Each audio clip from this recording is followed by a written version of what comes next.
Here is another problem you should be aware of when adding on a home addition to an existing home that might not be level. In this example here, we have a level home addition slab along with a level existing concrete slab, so not going to have a problem here. However, that won't be the case in this example here. Now, you're going to have two choices when dealing with an existing slab that isn't level, and that will be what side of the building you're going to start from, and of course, how it's going to impact the rest of the project. And in this example here, we started at the other end, so this part is going to be a little higher than it will be over here.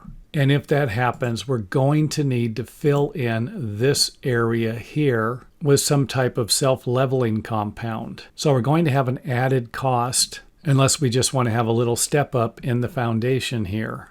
And here's an example of what it would look like if we started at the other side and installed the new foundation level and ended up with a lower spot on this side. And the advantage to this would be the fact that we wouldn't need to fill this other area. For example, if you had wood flooring or carpeting you weren't planning on removing, then you should use this method here instead of the previous method. And if you're not interested in adding any fill, but you want to have the walls and ceilings level, build a concrete slab where it would look something like this, and you wouldn't need the self-leveling compound later. And another thing I want to point out, in case you haven't figured it out, if you're going to frame the new walls with a difference in height at either side, it's probably going to affect the ceiling. And I would recommend installing some type of a divider like a beam between the rooms. This doesn't have to be a structural beam if it isn't needed. And of course, you could always pour the slab out of level, but I'll have to leave that up to you as to how much you would be willing to tolerate. I don't think more than 1/4 of an inch per foot would be recommended, but that could also provide you with a signal that some modifications might need to be done to the existing building before adding the new home addition. And hopefully this helps some of you with a future project, and if it does, let us know by hitting the thumbs up button. And of course, if you have any questions or better suggestions on how you could make something like this work better,